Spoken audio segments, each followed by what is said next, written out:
go. Appreciate everybody for jumping in. I really do appreciate you. Without hesitations nor deviations of the matter. Appreciate you guys. Really, really, really do. Shout out to all of the HBO gang. That's helping the brother out, by the way.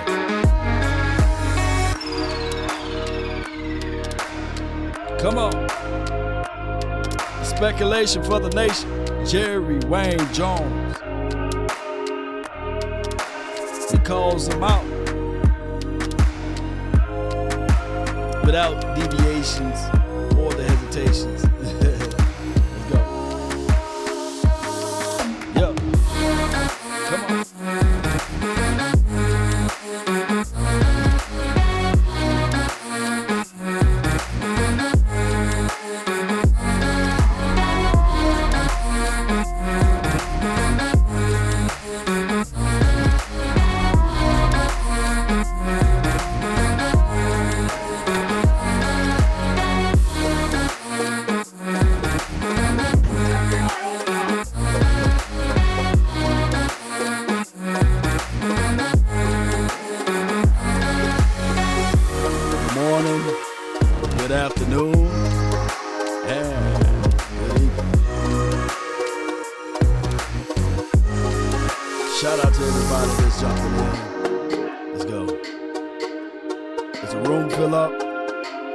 Be sure to hit that like button. Share this information. And if you don't like what I just said, just lean forward right there. Go to your room. Come on.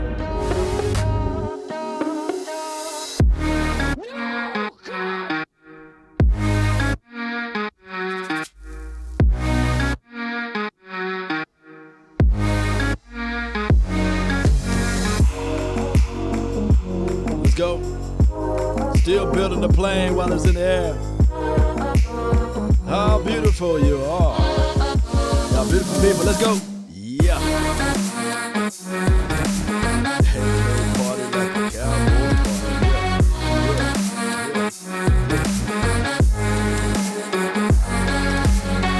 What about the Law Nation party, baby? Shout out to everybody. You're a real one. Let me see that in the chat. Let's go. Come on.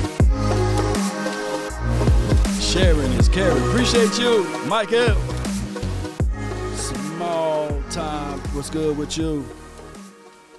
What's up, everybody? Come on. Really appreciate you guys, man. Jerry Jones had pretty much a press conference where he called in to the 105.3 The Fan, and he talk his stuff, man. He do. He absolutely do. He talk his stuff, which is good. You know, we all want to know what's going on with the Cowboys, right? Regardless, we not even playing this week. And newsflash, we are the people that everybody, mama, uncle, cousin talk about and talk to. You know what I'm saying? Let's see what we got here. All right. Let me go right here. Y'all bear with me. All right. Let me go right here. While I'm setting everything up. Matter of fact, while I'm doing this, take some time sometimes. Let me go right here. And we just hit play right here. Let me know if you guys Hey, guys. Good morning. And I guess we're going to have another fabulous weekend of watching some football.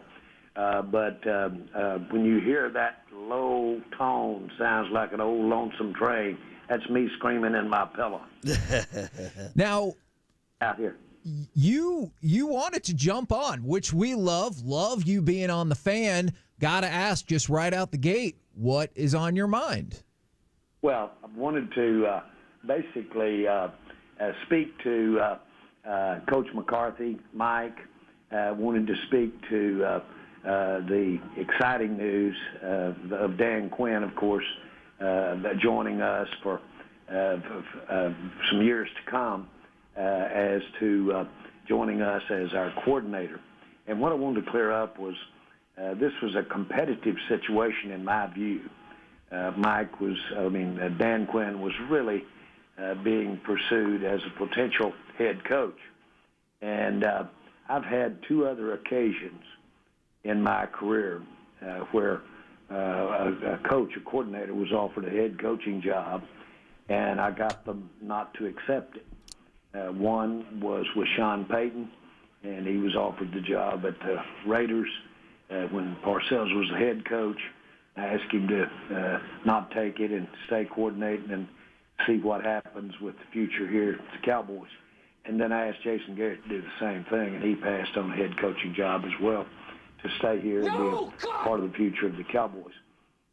Wait. Jerry, you should have let Jason Garrett wit. You know, that was the universe telling you that, hey, if you let Jason Garrett go, maybe, just maybe, we can find some other things out to happen for the Cowboys. So I didn't know that he kind of blocked the Sean Payton to the Raiders situation. And I think good old Al Davis was still alive at the time, right? So that's remarkable information to know. Jerry, get out of the way. Let these guys go, you know. Show of favors, man. I know 2020, hindsight is 2020. Show of hands if you would like to see that. You know what I'm saying? Oh, my gosh. Get out of the way. Now, this is the thing, and I want everybody to understand. With Dan Quinn, he was still getting paid by the Atlanta Falcons to be their head coach, but believe it or not, because his contract was such. Now, his contract expired. So what Jerry Jones did in return, according to the information, they extended Dan Quinn's contract so it can solidify as being a defensive coordinator. But he's always been a defensive coordinator that's getting head coach's money, if that makes any sense to most of you guys. So, yes, we're kicking the can down the road with Dan Quinn, which is a good thing because continuity and rapport is everything. But let's get this thing going. And so I'd experienced seeing coaches turn down a head job for our situation. And so I really was trying hard, meeting with Dan Quinn. Mike, this is the thing I want to clear up. Mike was very involved in this process and very involved in trying to give us every chance to keep Dan Quinn. And there's no question it was a competitive situation, and I couldn't really get out and speak to it publicly because I didn't want to push teams toward him. And I wanted to keep him for ourselves and Dan, and that's what ended up happening. Mike and I worked together in a joint effort. That's what it's going to take this year. We did some things that I'm really proud of with our coaching staff. We did some things I'm proud of with our team. We didn't do a lot of things that we need to do to not be sitting here out of the playoffs next year, and we're all committed to do it. But the thing I want to clear up is that the idea of Mike being twisting in the wind just wasn't the case at all. We were sitting there trying to keep Dan Quinn and trying to maintain continuity on our coaching staff. Did you have to reassure Mike McCarthy after Sean Payton quit that he's going to be the head coach of the Dallas Cowboys? No, I did not. I did not, because we're sitting here building together our future. No. But I did. He's well aware of our relationship and long-term friendship with Peyton and Sean, and I haven't talked to Sean and not a part of any of the dialogue or any of the decision-making relative to him leaving New Orleans. But my point is we've just been really had our head down and getting this staff in the shape, particularly at the top, the coordinator. All right, so if you guys heard what he said he hadn't even talked to Sean Payton. He had nothing to do with the, I guess, the release of information as relates to that. You know, so that goes. If it goes tongue in cheek, let me know if you guys feel it that way. But my understanding of it is he said he had nothing to do with it. So let me know if you guys feel that Jerry Jones is lying to kick it or Mike Florio was lying to sell books. What's more plausible? You know, Mike Florio trying to pimp y'all out on that book that he said all of a sudden, yeah, there was a deal back in 2019. for Sean Payton, but it didn't go through because of Anthony Davis, the basketball player, requested to be traded. And Loomis didn't want, the GM of the Saints didn't want that to muddy the waters with the organizations. One thing about that, man, they billionaires over there. The Benson family, they billionaires. They ain't worried about what the outside noise is saying. They made $1 billion last year, right? They're going to make $1 billion again this year. So it's kind of strange that I know for sure the beat writers and the insiders, that would have leaked out. Somebody would have made some money off of some clicks about, hey, the Cowboys thought about bringing in Sean Payton. Y'all know I ain't lying. You look, there can be a cat right now that fool around and enter the Star in Frisco training area, isolated by itself. A beat writer or an insider will take a picture and draw up a story, and it will be on the front views of all ESPN, First Take, Second Take, and see. I told you that's the reason why the Cowboys can't win, because that cat right there, let me know if I'm lying. You can hear a gnat fart, and they'll make all over the news. A gnat farted at the Star in Frisco. So therefore, we're going to break it. Da-na-na, da-na-na. It'll be breaking news everywhere. Let me hear my breaking news noise, We're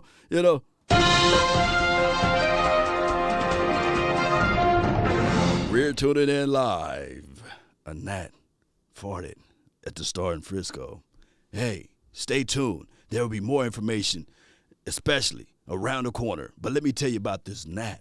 You see, this gnat was the reason why the Cowboys have not won a Super Bowl in 10 years. So they missed me with that Mike Florio 3 years ago. Come on, look, don't you know how much money you done missed by not breaking that news 3 years ago? And all of a sudden you're breaking it now? It's hard-pressed to believe, baby. Oh, no, it's hard-pressed to believe that these guys are telling the truth on this. Let's listen to more of what they had to say. Level, and whether it be the special teams or whether it be offense, defense. And frankly, we've still kind of in that area right now regarding Kellen until we see where that dust settles there. Jerry, I'll get back to Kellen in just a second, but are you saying that Dan Quinn was offered a head coaching job somewhere else and you talked him into staying and being a coordinator? I believe that very much. I believe that very much. Now, I know this. He is staying and being our coordinator for years to come. And so I know that he was the busiest coordinator out here being interviewed for jobs. And yes, I would say that specifically. It's a real compliment to Mike. It's a compliment to us. It's a compliment to the organization. These are good jobs here with the Cowboys. Any chance you can by chance tell us what job that might have been that he might have turned down? No, don't say it. And by the way, you will never know. The only person that would know, like in our particular case, the only one with the Cowboys, if you were going to get a job here, that would know really whether or not he was going to get it if he had stayed available would be me. I'm the only one that would know that. Appreciate you, Alex, for the donation. A vote or a meeting that we then throw the hammer down and say done. That's not the way it works. Now, along those lines, you said there was not a point where Mike McCarthy was twisting in the wind. All right, so shout out to my guy Alex. He says that don't drink the Kool-Aid. He can't admit to talking to Sean. That's tampering. Sean has even left it open that he may coach pretty much again. Well, he can't admit it now, but, those rules don't apply in 2018 and 19. If he was supposed to have that conversation, he could have said, yeah, I had that conversation with the Saints organization and beyond about bringing in Sean Payton, because at the end, that was Sean Payton out of contract conversation, and he can give that information into that, But neither here nor there. Like I said, do you believe Mike Florio? Do you believe that he sat on that information for 3 years? Don't you know how many dry spells we had between now and then? I just don't see anybody sitting on that news for 3 years, and then, unless they coming out with a book, right? And that book better be one hell of a book. But I get what you're saying. I take everything with a grain of salt anyway. So if they say that they said and they said that they didn't do it, that's why it's so important for us to go out there to Oxnard, us to go out there to the training camps and the OTAs when allowed, so that I can get it out of the mud and see it for myself and not go off of other people's observation. And that's why I try my darnest, to provide that information for you guys. Y'all seen all last season. What we did was we showed you guys the clips, 100, unedited. This is what Dan Quinn is doing physically, working out with his guys. And I believe that part of Dan Quinn as relates to his coaching acumen is very important. That is what we will be missing if Dan Quinn leave up out of this building. So I love the fact that they got him signed for multiple years. I love the fact that he's a hands-on guy, because now there's something tangible that we can see with our eyes and say, he helped out Osa. He helped out Navarre Gallimore. He helped out Chauncey Golston, because he's really physically working with them. You can hear him spitting at the players. And back in the days, man, when we was out there, Papa Rob Marinelli, yeah, he'd be yelling and fussing, but it'd be really no hand-to-hand contact, So I love that, because now we can actually see the growth aspect of it. Right. Shout out to you, Sports Guru. A GM back in his HC. Is that what a GM does? Sports Guru, in so many words, if this was an actual structure, the GM would have been in the hot seat, because the owner would have been pressing on the GM and saying, hey, I feel you for your reasons, but we need results. Everyone have a reason, but results are what matter.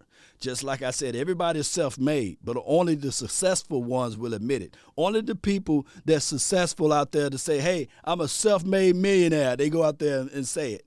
But the people that's homeless, they ain't saying, hey, man, I'm a self-made homeless person. Or I'm a self-made, I make $20,000 a year, I'm self-made, baby. You don't get a lot of people to say those things. But everybody stand tall when everything is successful, and that's why you get the self-made talk. But I feel you on that. Let's listen to more of Jerry Wayne and things. Or anything like that. Do you think... No, you had him twisted. Not you, but our media did. Media did. And I didn't want to get involved publicly, because we were in a highly competitive situation. Do you think any I'll of... make it look like that I overly... other than what was the obvious, I didn't want to make it look like so that it'd be that much more interesting to another club. I was fighting to keep him for our coordinator, not him go be a head coach. And when you talk about the media, I actually think our show might have played a part in that, specifically your interview on this show last week. Do you think that led to any of the speculation about Mike McCarthy's job status? Certainly do. Those are have been my public sentiments. And the sentiment was frustration. The sentiment was just so disappointed that we're not playing. Right. But we did some good things last year, too, and we want to build on that, and we can. That's the point. And what I said on the show, and I've seen it written several times, is that I've got everybody under contract that I want under contract. It's just a question of whether under the rules they're going to be able to get out of the contract. And so we went out and did something about and reinforced at the most critical level there with Dan. But it was never an issue with me, with Mike being the head coach. You've never heard that from me. Jerry, you've taken the fact that I was sitting there being coy, you've taken that and interpreted, not you, but it was taken as though I were somehow wishy-washy. Just because you're frustrated doesn't mean that somebody necessarily is going to lose a job. Shoot. Jerry, you mentioned Sean Payton and Jason Garrett as two guys that you said, I'm not going to let them go elsewhere. I want to keep them around. A lot of people are speculating that because Dan Quinn's back, there's double pressure on McCarthy because of the head coaching experience. Yeah. Do you look at it that way? I don't look at it the opposite way. And let me assure you, Mike looks at it differently. Mike did everything that he could do to help us get and keep and extend Dan Quinn. Wait. Mike making those type of decisions, I get it. But I'm about to say he did everything we can do to win the game. That is a whole nother situation there, Jerry. Because if he did everything he needed to do, then we're going to use this example again. Give me this playbook, Kellen Moore. And if anything, if you guys deciding to bring back this same team, technically we are. We are, unless some of the ancillary parts they leaving, of course, we can't stop that. Ben McAdoo, ancillary, right? Joe Witt Jr., if he goes, it'll be an ancillary situation.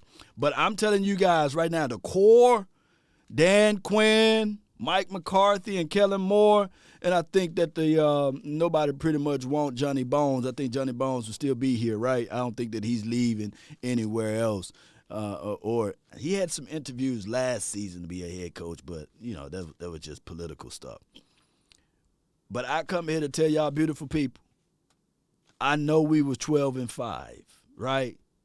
But if we see this stick offense again, stick as it relates to everybody running, verts come back, this is a vertical spread offense, and we don't see the utilization or the attempt to run the ball, and you sitting here saying that Mike McCarthy did everything in his will and power, man, Jerry, I know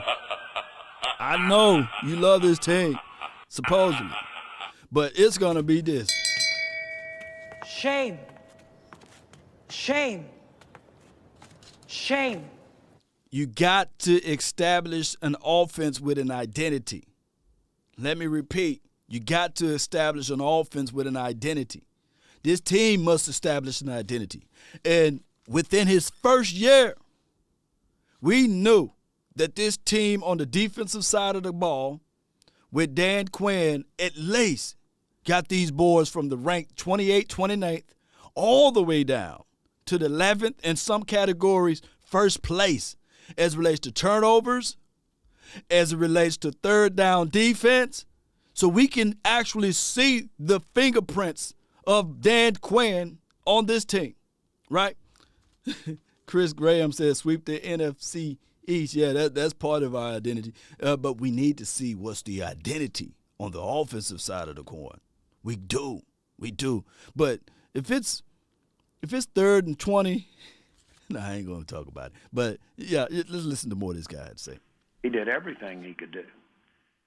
He's not into worrying about that. He's the head coach. We worked in unison, worked great together, and we basically were just doing our jobs.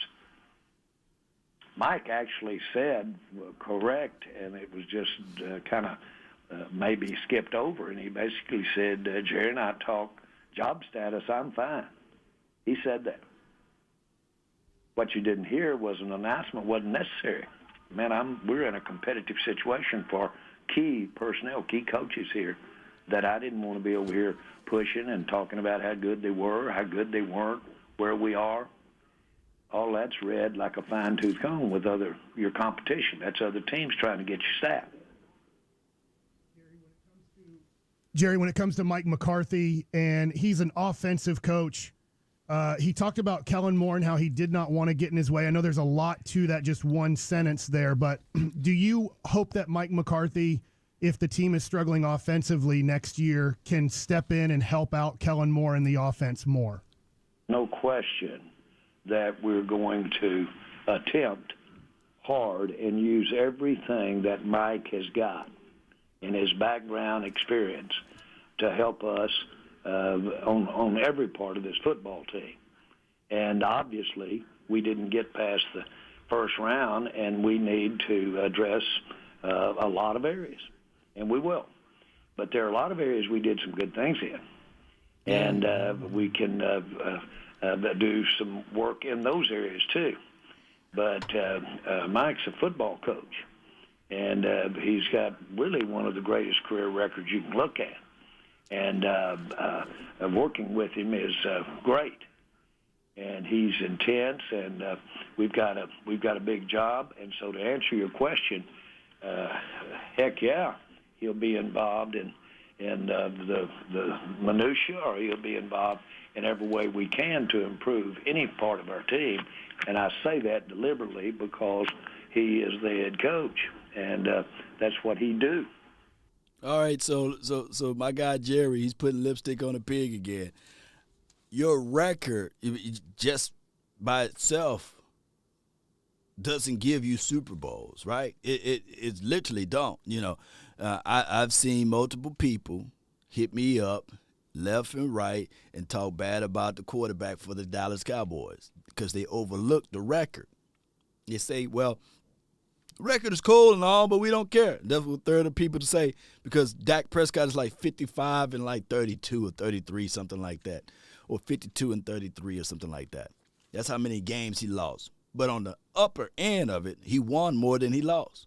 So your record doesn't really paint the whole story because I'm quite sure that a lot of people would rather have a Super Bowl versus winning all of those games for some strange reason, right? Case in point, let me bring up records again. You know, when you're talking about winning percentage, Barry Switzer went 12-4 his first year, and people was ready to fire him, right? Because they knew that something changed for this team, right? It wasn't the same 12-4.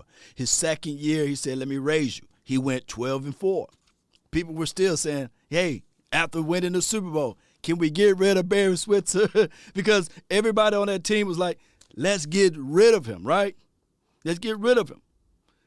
Let's get rid of Barry Switzer, right? Because they knew that this wasn't really football that we was accustomed to seeing because of the levels that Jimmy Johnson was able to coach at and knew that the way we won games in a certain way, that it was methodical. It was very precise, right?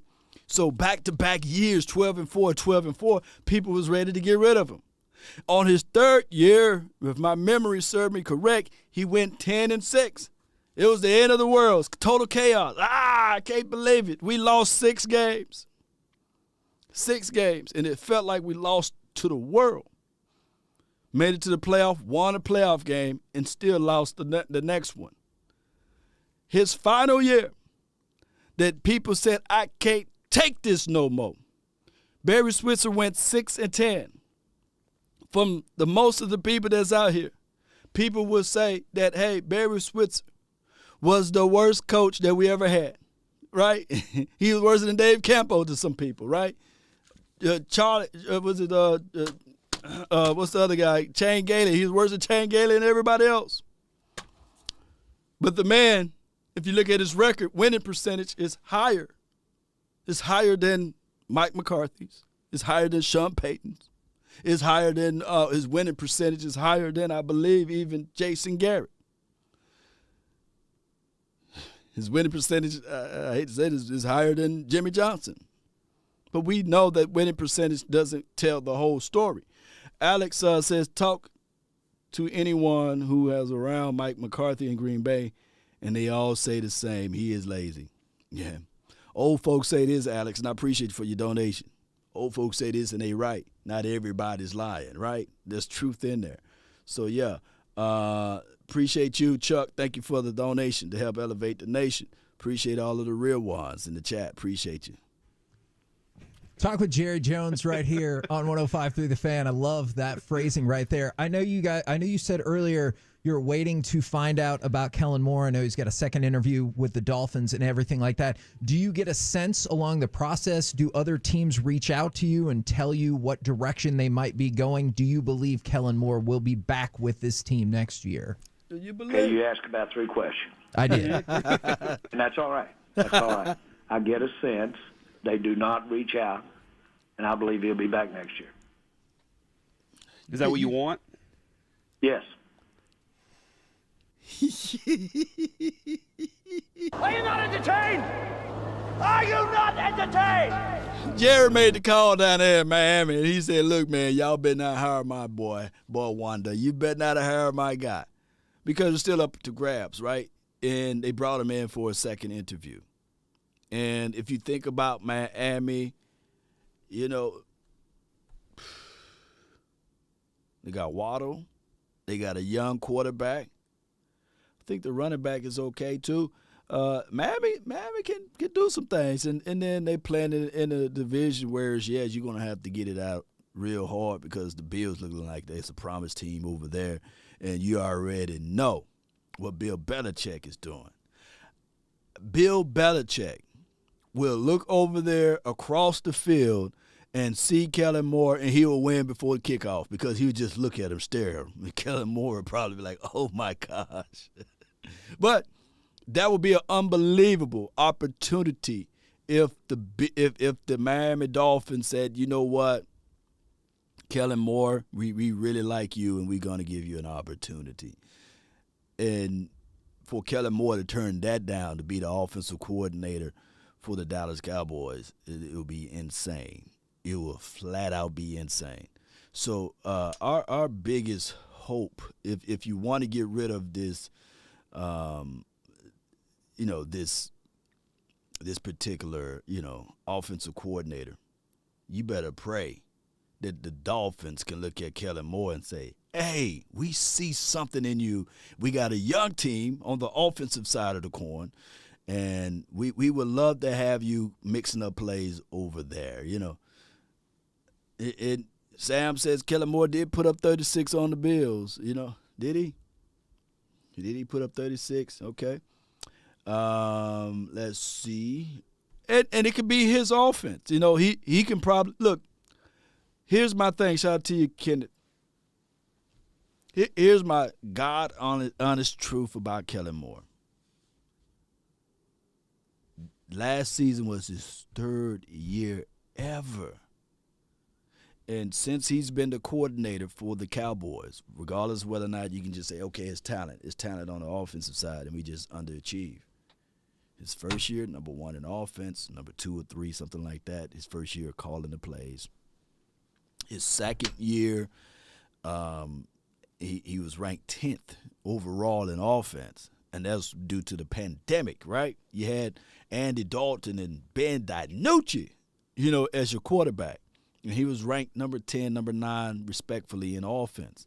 And then this past season, we're number 1 in total points. And total points ain't easy to come by in total yards. I get it. We didn't get a chance to lift the Lombardi Trophy this year and win a playoff game this year. But 12-5 is garbage in Cowboys land. But 12-5 in Miami land, woo! Even 12-5 in Jets land or what have you. It would have been nice. 12-5 is nothing to sneeze at. And I'm not saying that the Cowboys win 12-5 solely on the offensive side. But you got to also equate that this was the Kellen Moore third year. Give Kellen Moore, if he'd have earned his job positioning the right way, then you would see Kellen Moore being an offensive coordinator 3 to 5 years from now, right? But what happened, the Cowboys supercharged this thing and gave him a position way too soon, in my opinion. It's just my opinion. You know what I'm saying? Shout out to Kellen Moore. He made more money than I can count right now, right? But if he become a head coach, within 3 years of being an offensive coordinator, now he's a head coach, man, there will still be growing pains. But about around year 8, year 9, maybe year 10, sure, he'll be a solid guy. He will understand the nuances of football in general. Neither here nor there. Let's listen to the rest of this. I'm really curious about this, Jerry, and I think a lot of people are too. What's your relationship with Sean Payton like versus like maybe any other coaches out there? If you want to kind of clear that up a little bit too, because a lot of people have some thoughts on that. Mm-hmm. And were you surprised that Sean quit this year? Again, I won't address the last question about surprise. That's not something that I would go to. Sean is easy and really pleasant to be around. He does things that really help ball teams and help motivate players. He's got it. You got it. Yep.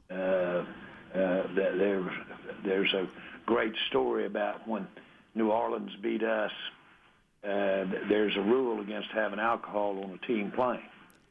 Uh-oh. And so when New Orleans beat us one year when Bill was coaching, Sean's first win after joining the New Orleans staff, and they happened to have a lot of no alcohol beer on board.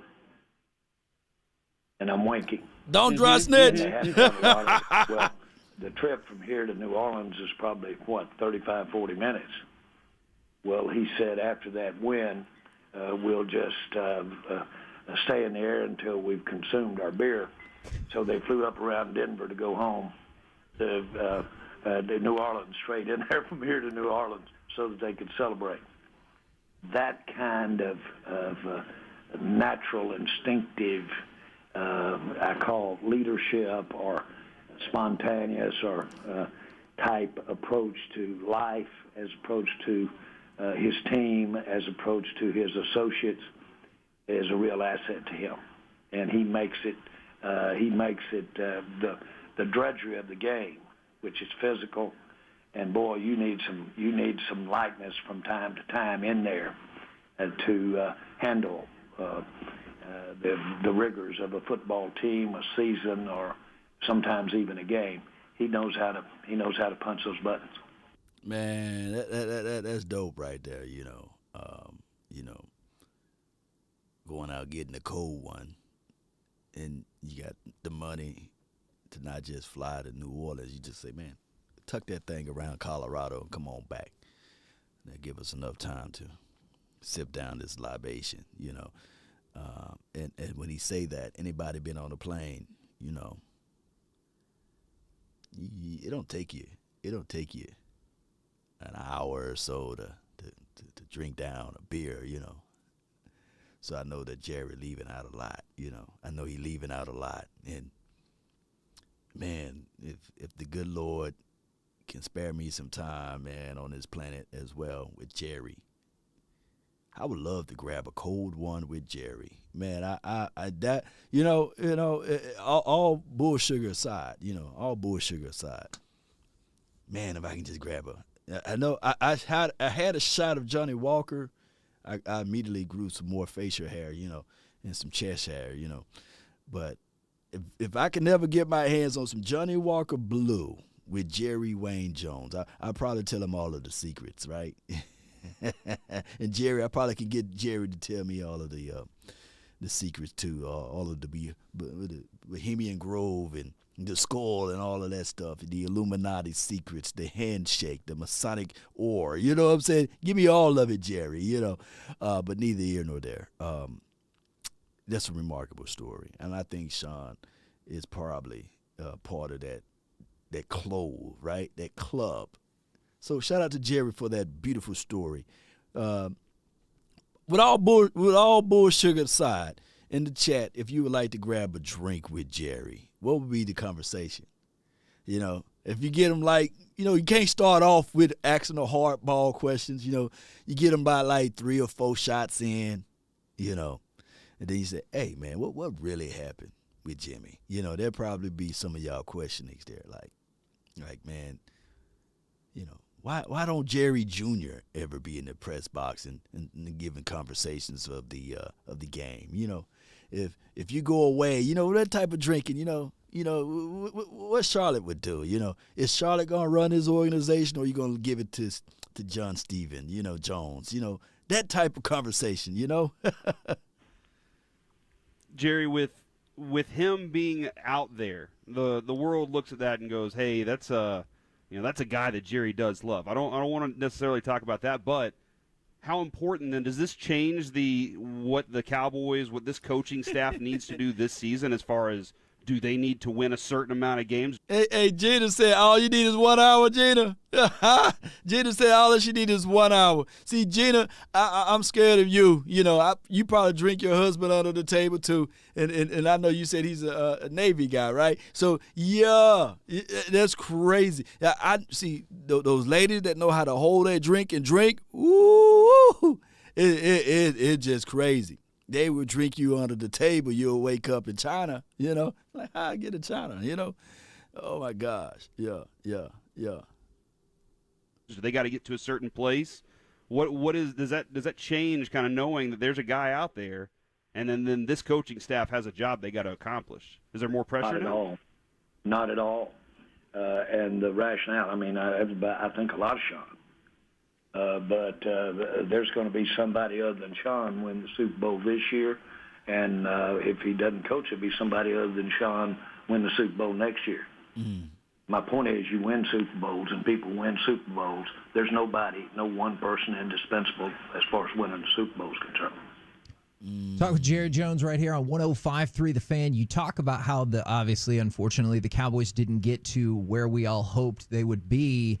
Is a lot of that falls on fair or unfair from the discussion standpoint on the quarterback. I'm curious your thoughts about Dak's play in the second half of the season, and do you think he has to play better for this team to ever get past the wild card round? Yeah. Well, Dak has played at levels a lot that can win Super Bowls, that can take a team to a Super Bowl and win a Super Bowl. There's no adage. Once you've seen them do it, you know they can do it. It's there. Yeah. And so you've got to be real careful if for whatever game or whatever period of time it's not there. You've got to be careful of lumping that into, well, he can't do it. Again, there's some great quarterbacks in this league today, and you're only going to have one of them get the job done. Only one. And so you better be careful throwing all those others out the door and saying they just can't win one. That's just not the way it works. I'm being trite. I'm excited. It's really right there at the most reason I'm positive about going forward next year and the next year and the next year about us having a chance to compete for the Super Bowl. He's probably at the very top of the list of where I'm excited about it, Dak Prescott. All right, so I instructed you guys to not mention the word Super Bowl, and it's not a negative connotation. It's not. It's not. And I'm saying this not to be, shout out to you, Perez, not to be, negative law or anything. But what I want people to do is think of it this way. In order for you to get to the Super Bowl, you got to win multiple playoff games. And we can talk back and forth about team underachieving. We can talk back and forth about Jerry Jones. We can talk back and forth about the players. But one thing is true, that it's been 26 years that we have not won multiple playoff games. So the goal should be not saying we're going to win the Super Bowl. The goal would be for us to say, man, we finna win multiple playoff games. We finna get multiple feelings of winning multiple playoff games to get us there. And when he goes into the details of saying that, yeah, it's good, and he said not to be trite, to say that, yeah, Dak Prescott can't do it or what have you. It's good to give a counter and say, hey, as the general manager, let me put things around my quarterback so that he can win it, just like X, Y, and Z team did, right? Because at the end of the day, people are going to look back at this and say, all right, Jerry Jones said that Dak Prescott can win the Super Bowl. I come here to tell you, no one player can't win the Super Bowl. I can give you guys, we can sit here and watch two games, the Dallas Cowboys versus the 49ers, and we can sit back and watch the Green Bay Packers versus the 49ers. Both teams lost to the 49ers. People are only going to isolate Dak Prescott and his performance and look and overlook Aaron Rodgers and his performance. the same film can be broken down, and it's going to give a leeway to Aaron Rodgers. Now, is Aaron Rodgers and Dak Prescott the same person? No, they're not. But they lost to the same team in the same way. One end, people are going to give a bevy of excuses for weather, right? And I don't know about you guys, but I've been to San Francisco. It's not a cold place. You know, it's beautiful weather over there in San Francisco. And that was a team that wasn't a cold weather team. Went to a team that was a cold weather team and said, here's your L. Quarters defense, wide receiver wide open. The quarterback checked down to the guy underneath. All he had to do is 1, 2, 3 step, drop back, hit that receiver. It'll be the Green Bay Packers playing this weekend. But he didn't. And he's an elite quarterback. But people will harp on it if it was Dak Prescott in that same look. And they say, well, hey, the quarterback can't make that throw. Well, dog it, I've seen Aaron Rodgers, one of the better throwers of the ball. Right now, he's probably tier 1. And Pat Mahomes, if it's tier 1, Pat Mahomes, and Aaron Rodgers tier 1, Pat Mahomes would be tier 1B, and Aaron Rodgers would be tier 1A. But people will overlook it and say, that's who we need on our team. It's not an individual sport. It's a collective. It's a strategy. It's common sense, too. If I'm dropping 6 DBs in coverage, dog it, you run that. You run on that particular. You don't throw it to the teeth of it. Or you take the underneath. So what people do is they would only look at one side of the puzzle and say, it got to be him. It got to be him. It got to be him. And there's situations whereas I encourage a lot of people to go watch this movie, Coach Carter. Appreciate you for buying a pullover, Anonymous. Appreciate you. Somebody just purchased one of the merch there. I appreciate it.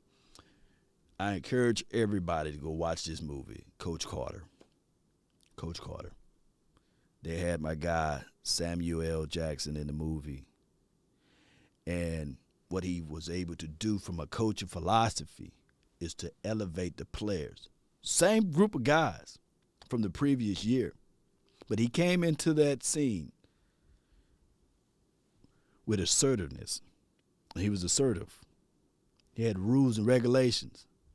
He didn't coach penalties, basically. Same team.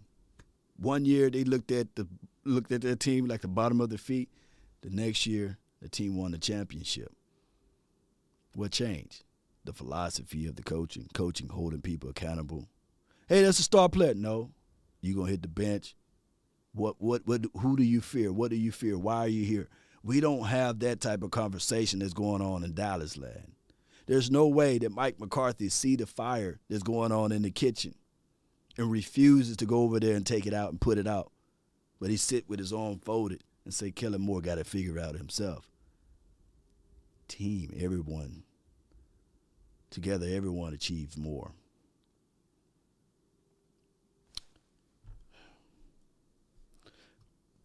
Roberto says priority, draft trenches. Number 1, left guard, like a Ron Leary. Left tackle, a 2DL run, I guess, stopper. Like a defensive tackle, I feel you on that. I like Jordan Davis. All right. I do like the principles of the mindset. If you go get the Alabama offensive tackle, or if you get the guy from Kentucky, big boy. Yeah, that's a big boy from Kentucky. You go get those guys. Yeah, trenches win games. Yeah, you win it down in the trenches. Jerry, yesterday Michael Irvin on this station said that you lack patience when you want something. I know you want the Super Bowl championship. What do you want on this team right now, lacking your patience? Well, that's Michael knows me as well as anybody there is, and he's right I won't act nervous. I used to ask him when he got in trouble, let's say got in a bad spot and was hemmed in a back alley, why does he laugh? Why does he laugh? And he said, the laughing covers up my fear. It covers up my fear. Well, impatient, those type of characteristics in my way, as far as my opinion of myself, is covering up what I'm feeling. And so the impatience is frustration. Now, what you got to do is make sure that that doesn't get over into a irrational decision. And I've made those two. One time, I made one. I'm teasing. I was going to say, Just what was just that? once? Yeah. That's Jimmy Johnson. He self-incriminated himself. Jerry, there were some people out there that did suggest that Friday when you hopped on with Mike and I that you faked being angry. What would you like to say to anybody that felt that way about it, and how long did it really take you to calm down from the stress of a week of losing in the playoffs? Well, I really don't know how to respond to faking to be angry. I think that I've been told that I'm easy to read. I can wear it out on the cuff, but it's too much I and me in this conversation already. But the point is, I am frustrated. I'm still frustrated. I want to if the wound is open, I want to rub salt in it. I want it to hurt, and I'm being dramatic here, but this hurt. And I want to do everything we can to remind us continually how bad it hurt to have to go home like 2 weekends ago. This hurts. We had a good team. But I'm not trying to be dramatic. I know this. It sure helped me make the decisions I made yesterday to keep Dan Quinn. Yeah, that certainly does help. Jerry, I wanted to kind of get a little timeline then. Kellen is the next thing that you have to do to confirm that he's going to be back. I know Miami would like to have him. What other decisions are you kind of looking at down the road here? Like what's the next phase? Do you start looking at players after that, or what? Well, first of all, I know you will appreciate when I tell you I'm not going to comment because it's a competitive situation. He literally is competitive regarding Kellen. That's it. And just like I said, I wasn't going to discuss our coaches here 2 weeks ago because it was not in our best interest. I was going to push the wrong button and go against us here. And so from that standpoint, now, what are we doing to improve and doing anything and everything we can off-season-wise? We got the Senior Bowl next week. We're certainly already looking at, we're signing, there's certain types of players that you can make deals with now. We're right in the middle of it. And the switch had a funk on it and a depressed part of it the first few days. But here it is 2 weeks later. It's time to get your head out of the bucket and get on here and start doing the right things. This was a absolute big time happening for us yesterday to get Dan Quinn to stay here and be our coordinator. And I'm excited. That I say you start with days of little victories to build upon a better feeling. Well, this started the day with a huge victory for us. To be able to maintain him and the continuity involved with our team is, in my mind, worth moving mountains for, and I think we did. Well, we already have a promo out. You can hear all of our excitement about getting Dan Quinn back as well, so we're all with you. We want to know, this is still a huge weekend for football. Who are you picking or who are you rooting for this weekend? And then I got to ask, when are we going to get back in this weekend of football? Oh, boy. Well, the last one, of course, as we all know, I don't know, but we all know, I'll just point to the main thing we're talking about. I'm trying to get back there. Hello, Dan Quinn. And so that attempt starts yesterday to get that done. There is such a romance to me for Los Angeles Rams to be sitting there playing this playoff game, championship game in that new stadium, and then to turn around and potentially have, if they should win it, and have the result of playing the Super Bowl there. They are about 1 mile from the little house that my parents lived when I was born. I was born right there. And got a lot of relatives out there. So you're a Rams fan. And so there is so much of me that would like to see that fairy tale. Here it is, really the first real big year that they've, because of the COVID thing, to be operating in that new stadium. We've got our NFL headquarters out there. I mean, not headquarters, but our media headquarters out there. That just looks like, rather than that Hollywood sign that used to be on that mountain, kind of broken down, and that was the city of entertainment for the world. Well, now in the picture is that beautiful new stadium, NFL, and I'm excited about that. So I'm kind of rooting for them. Appreciate the time very much, good sir. And anything else? Anything else? Yeah. Anything else on your mind? Real quick? Well, I'm great. But let's see. What did you think about the stock market yesterday? Man, stock market's Hey, crazy. let's just sit here and talk about all of it. Hey, look. Oh, listen, thank you for our time, and again, like we said, it's great. I like to communicate this way. There you go. Thank you very much, good sir. Always good to have you on. All right, so the billionaire Jerry Jones, he's a Rams fan. He got to be a Rams fan, you know. And that's just the reality of it. Let's go right here. Sarah now, Jerry, you're a Rams fan, man. You should. Let's be real with it, man. The contractors that built the Arlington Stadium is the same contractors that built SoFi Stadium. I believe that's the name of that stadium, whatever the name of that stadium. And I tell people all the time, bookies, they get paid regardless of the outcome. You know, that's just the reality of it. I wish I could flip it another way.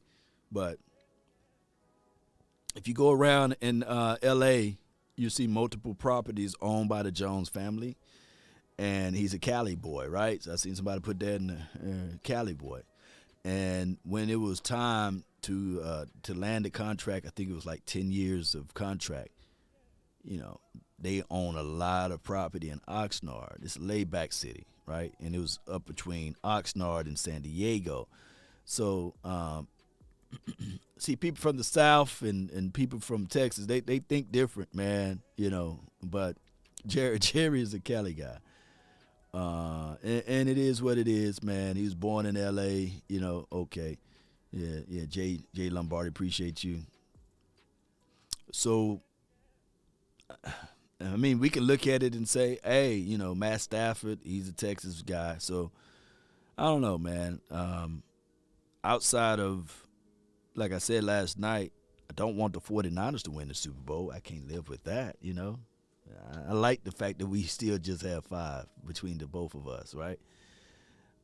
Inglewood, all good. Jay Lombardi, you know.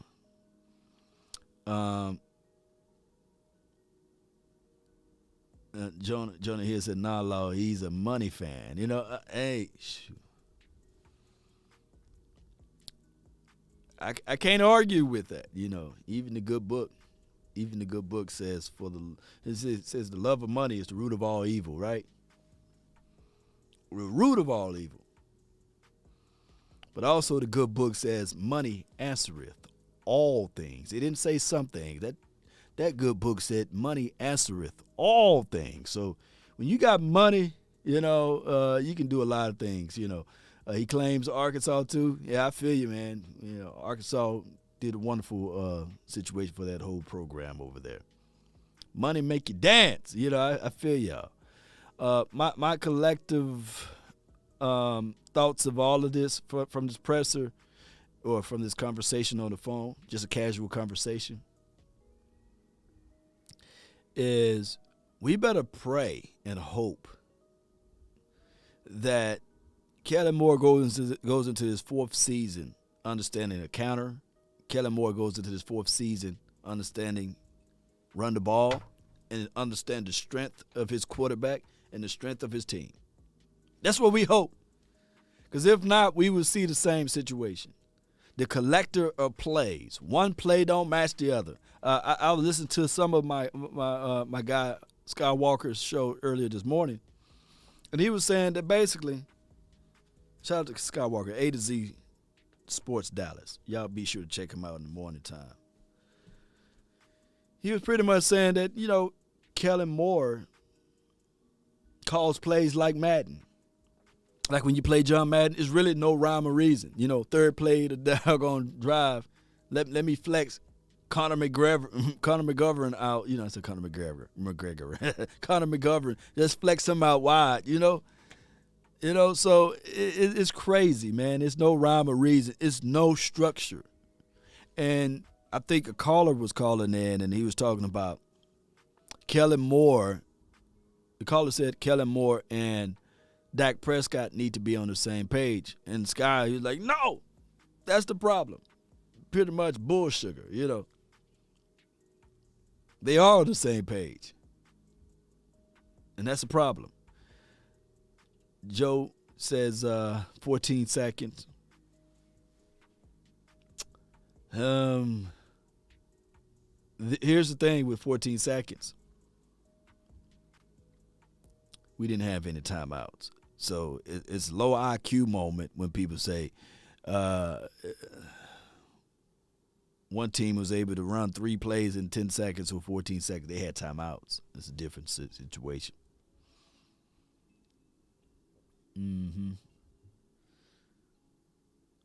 Jerry Jones played the role of moving the Rams back to L.A. Yeah, come on. Understanding superstars run the league. Yep. Shout out to you, Jackie. Shout out to you. Appreciate you. Kellen Moore and Dak Prescott need to hold each other accountable, making easy throws, better play calling.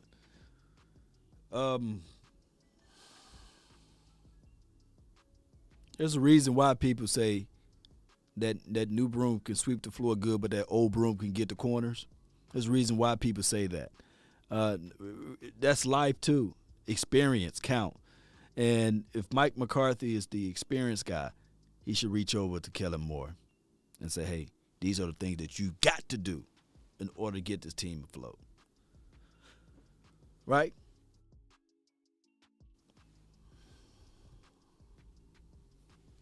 And that's the bottom line, Cowboy Nation. I really appreciate you guys for this lunch break. I got to get back to work over here. Be sure to hit that like button, share this content. Let a friend or a neighbor know where to go when they want to tune into Cowboys Sports Talk and beyond. Sharing is caring, Cowboy Nation. Let's stay focused for this offseason. Draft time is around. Draft time is always a good situation for us, Cowboy Nation. Draft time is always good for us. We know one thing. The player evaluation is 365 according to John Stephen Jones. And that's exactly what we're going to do. Evaluate these players, free agency. Keep in mind, there's always a free agent before the draft. And then there's the draft. And then there's another wave of free agency going on. So let's not paint ourselves into a corner. Let's look into this bigger picture of everything. My biggest thing that I want, if Kellen Moore don't get that job for the Dolphins, we want him to get a job for the Dolphins so they can bring in something else. But one thing people will say, deal with the devil you know, or deal with the things, ride the horse you rode in on. So hopefully, Kellen Moore can evaluate himself, re-examine everything, look at Dak Prescott and say, hey, these are the strengths. We're going to focus in on that. We're going to minimize the weaknesses. Oh, by the way, we're going to establish the run. It's not the fact that you need offensive linemen, but you need more of the scheme and the situation awareness, game planning, take out the opposition. So we all hope that those things will happen. But according to Jerry Wayne Jones, we keeping Mike McCarthy. We keeping Dan Quinn. By the way, Kellen Moore is still here unless the Dolphins get to knocking on the door. right? But we got to stay focused. They rooted in. Cowboy Nation, like Jim Rowan said, when the end comes for me, let it find me conquering a new mountain, not sliding down an old one. Well, Cowboy Nation, we're going to have to really figure out a way to conquer a new mountain, a new opportunity, right? A new situation for the 2022 season. And 12-5 is not good enough. Let's not start talking about Super Bowl. Let's just start talking about winning multiple playoff games. They can get us to the what's the name, you know what I mean? And it all starts this offseason, which is already here for us. Cowboy Nation, let me see those blue hearts in the chat. I love it, baby. Because regardless, from the womb to the tomb, let's go Cowboys. I said when I die, don't create hate me. No. Make sure you got a blue star over my tombstone. That's where we at, baby. That's been my time. I really thank you all for yours. And remember, you're listening to nothing but the best. Go Cowboys. We up out of here, baby. We up out of here. Where my... I love seeing those blue stars, baby. How beautiful you are, blue stars. Let's go. Yeah. Nowadays, nothing really excites me. Only one of me and nobody's like me. Phone ringing and I tell him it's ice. I got wifey on bling and she freeze. Photo, please, no photos. No photo. Let's go. Shout out to you, Iceberg, Kill, Pickle Rick, Dre, Doctor. If you're down in my management, I'm just warming up, away till I overproduce. I saw the numbers one. Different colors in my back. Appreciate you. Come on. Talk of the town where you're talking up. Shout out to all the supporters of the channel, Super Chat. Alex, shout out to you. Sports Guru, appreciate you. Chuck, Kenneth, Roberto, appreciate you. Yeah, come on.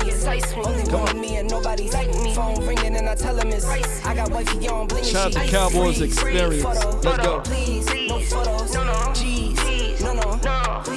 No photos. I keep giving game away. I put game on layaway. Nation. I got paid to play today. I get paid to stay away. I get paid on rainy days. I might make it rain today. I got paid off pain today. Thought it'd take the pain away. In my own lane, finger roll. He needs I would never some sell my milk. only soul. Heard your whole team was for sale. Heard this on the market for the low. Who the realest, we might never know. All this acting, you gon' play a role. Give you the world when they sign you up. Try you out and then they line you up. Ooh. Now you're looking hungry, ribs are touching, need some food. Now you're all on live acting surprised, but you was fooled. Let's slow it down a little bit. Come on. Hey. Kapow. Shout out to all of the share gang. Appreciate y'all. Appreciate you, Gino. Salute to you and Jay. Take a drink of my cigarette. Breathe me out, breathe you in, yeah. Take a bite of my burger, babe. Save a last bite for you. And you. For you. Ooh. Don't let the street lights hit you all alone. It's dangerous to go alone. Yo. Don't let the street lights hit you. Can I be your player too? I'll follow wherever you go. Wherever you do. 24/7 grind for your mind. I see you. Shout out to you, Sugar Daddy. Elmatics, let's go. Christopher, Rod, Vegas. Appreciate you. And another one. Shout out to Law, Christopher Nation, baby. I think you was the one to love. 7 wonders all in one. Are you not entertained? All in one. Don't let the street lights hit you all alone. Don't let the street lights hit you. Come on. Come on.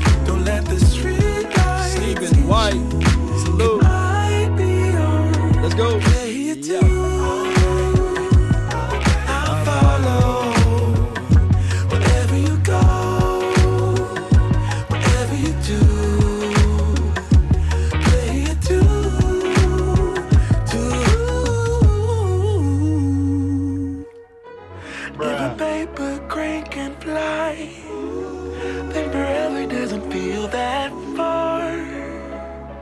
So far, so far. If a paper crane can fly, and remember, then forever doesn't feel that far. So far, so far. If a paper crane can come on, fly, y'all sing it along. Fly on, fly on, fly on, fly on, fly on. You're listening to nothing but the best. We out. Where my monster at? Down, boy, down.